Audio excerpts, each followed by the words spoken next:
Welcome to Dhatri business. Covid తర్వాత మెడికల్కి సంబంధించి ఒక డయాగ్నోస్టిక్ సెంటర్ కానీ, ఒక ల్యాబ్ అంటే పెథలాజికల్ ల్యాబ్ కానీ పెట్టుకుంటే సక్సెస్ఫుల్గా బిజినెస్ రన్ చేసిన వాళ్ళు చాలామంది ఉన్నారు. అయితే దీనికి సంబంధించిన ఇన్ఫర్మేషన్ మాత్రం చాలా తక్కువ మందికే తెలుసు.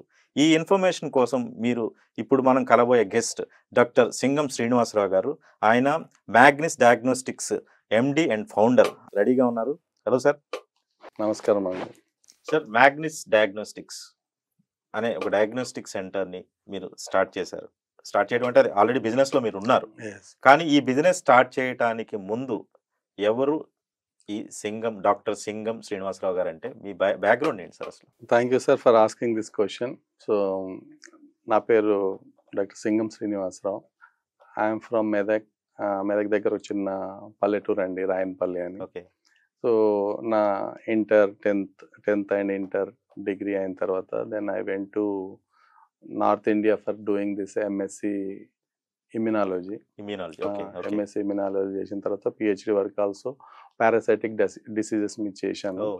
సో తర్వాత I was the consultant for the multinational companies, medical companies. So big like started career with Ranbaxy consultant గా. అప్పుడు ఉమ్మడి ఏపీగా ఉండేది. సో ఏపీకి ఇన్ఛార్జ్ గా చేశాను. తర్వాత మల్టీనేషనల్స్ జాయిన్ అయ్యాను. So 2 years I was in Bombay. బాంబేలో కూడా వెస్టర్న్ ఇండియాకి మొత్తం as a medical affairs consultant గా డిఫరెంట్ కార్పొరేట్ హాస్పిటల్స్ వాళ్ళని కలిసే వాళ్ళం. కలిసి నేను చేసే కంపెనీ డయాగ్నోస్టిక్స్ ఎలా డెవలప్ చేయాలి అంటే ఎలా వాళ్ళకి చెప్పాలి అండ్ హౌ టు వాళ్ళని ఎలా కన్విన్స్ చేసి ప్రిస్క్రైబ్ చేయించాలి. టైఅప్ చేసేవాళ్ళం అన్ని. అలా చేసిన తర్వాత అండ్ అమెరికన్ మల్టీనేషనల్ కి జాయిన్ అయ్యాను. జాయిన్ అయ్యి almost more than 10 years I work for that company. So work చేస్తూ ఈవెన్ COVID-21 వరకు ఆల్సో నేను సేమ్ కన్సల్టెంట్ గా పనిచేస్తూ వచ్చాను వాళ్ళకందరికి. వస్తున్నప్పుడు అనిపించింది ఇప్పుడున్న almost all maximum all corporates hospitals కి నేనే కన్సల్టెంట్ గా ఉండి వాళ్ళకు డయాగ్నోస్టిక్ సెటప్ లో ఎలాంటి మిషన్స్ యూజ్ చేయాలి, ఎలాంటి అడ్వాన్స్ డయాగ్నోస్టిక్స్ వాడాలి అని నేనే సెటప్ చేశాను maximum setup the labs. So అలా చేస్తూ ఐడియా వచ్చింది వై మీన్స్ నేనే ఎందుకు స్టార్ట్ చేయకూడదు. షేర్జీ I can see my ambition is different. May being a village level village background ఉండి పల్లెటూరు వాళ్ళకి రూరల్ ఏరియా వారికి ఎలా సేవ్ చేయాలి. First right from the beginning I was thinking that. చేస్తూనే జాబ్ చేస్తూనే నేను 2007లో మా డిస్ట్రిక్ట్ కి మా ఊరికి క్యాంపులు పెట్టేవాడిని. చేశాను. ఎందుకంటే ప్రతి సండే అంటే ఒక సండే చూస్ చేసుకునేవాడిని మంత్ లో. సండే ఫ్రీగా ఉంటది కాబట్టి I'm not disturbing my job. So అలా నా ఫ్రెండ్స్ ని డాక్టర్స్ ని తీసుకెళ్లి ఊరికి వెళ్ళి వాళ్ళకి ఫ్రీ వైద్యము, ఫ్రీ డయాగ్నోసిస్, ఫ్రీ మెడికేషన్ ఇవన్నీ ఇచ్చి వచ్చేవాళ్ళం. సో అలా చేస్తూ I was continuing up to Covid లో కూడా ఇది జాబ్ చేస్తూ 21 తర్వాత ఒమిక్రాన్ వచ్చింది 21. అప్పుడు I got a idea, okay I will start the lab. So lab చేస్తూ open the lab in 2021. I started my own lab. అదే దాని పేరే మ్యాగ్నిస్ డయాగ్నోస్టిక్స్. పేరు బాగుంది సార్, మ్యాగ్నిస్ డయాగ్నోస్టిక్స్. మ్యాగ్నిస్ అంటే ఎట్లా పెట్టారు అది? అంటే పేరు పెట్టే ముందు చాలా ఆలోచించాను. అంటే ప్రతి వాళ్ళు మన ఇండియన్ మెంటాలిటీ ఏంటంటే ఫస్ట్ ఫ్యామిలీ వాళ్ళని చూజ్ చేసుకుంటాము, ఫ్యామిలీ నేమ్ పెడతాం, కానీ తర్వాత దేవుళ్ళ పేర్లు పెడతాం. ఇవన్నీకి ఒక డిఫరెంట్గా ఉండాలని ఆలోచించేటప్పుడు నా పేరునే ఉల్టా చదివాను. సింగం, మా ఇంటి surname is Singam. So Singam ఉల్టా చదివితే మ్యాగ్నిస్ అని వచ్చింది. సో మ్యాగ్నిస్ అంటే మ్యాగ్నిఫిషియంట్ గా చూసుకోవచ్చు. మ్యాగ్నిస్ అంటే లాటిన్ లో గ్రేట్ అని. సో ఇవన్నీ చేసి బాగా అనిపించింది. Even as with the family also side okay. అప్పుడు మ్యాగ్నిస్ అని సెలెక్ట్ చేసి రిజిస్టర్ చేయించానండి. అయితే డయాగ్నోస్టిక్స్ ఏదైతే ఈ సెక్టర్ ఉందో, ఎస్పెషల్లీ మీరు చెప్పినట్టు ప్రీ కోవిడ్ పోస్ట్ కోవిడ్ అన్నట్టు కోవిడ్ టైంలో చాలా ఎనామస్ గ్రోత్, నెసెసిటీ, నీడ్ అనేది క్రియేట్ అయింది సార్. Medical values తెలిసినాయి.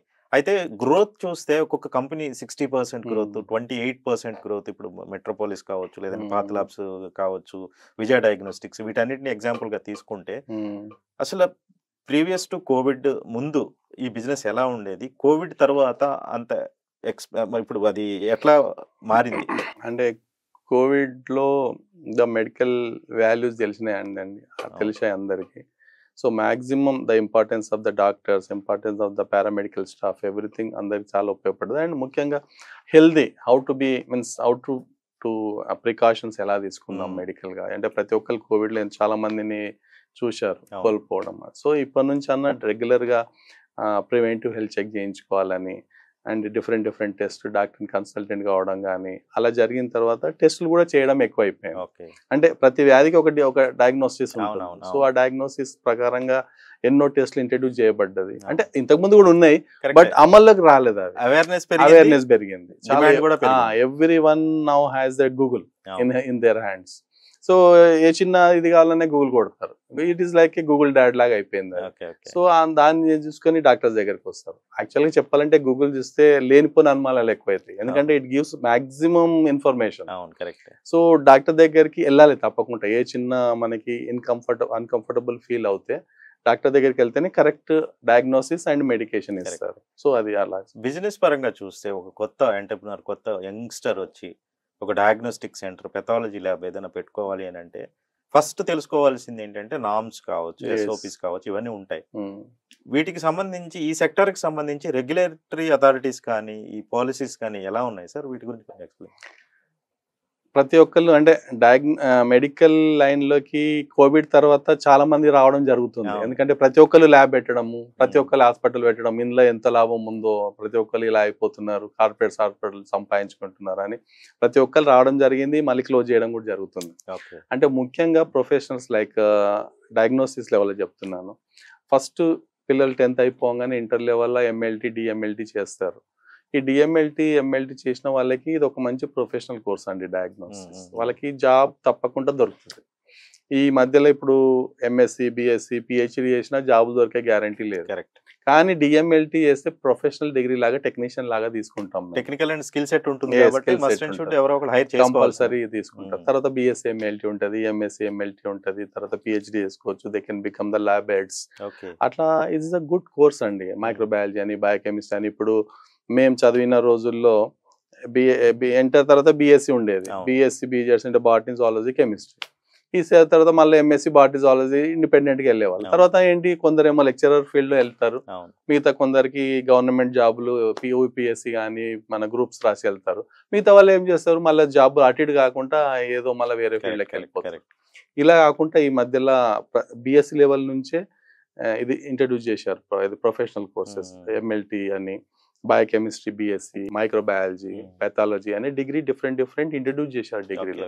దీనివల్ల ఏమవుతుందంటే వాళ్ళకి ఇమ్మీడియట్గా డిగ్రీ అయిపోగానే ఒకవేళ జాబ్ చేయాలనుకుంటే immediately any hospital can offer them అండి.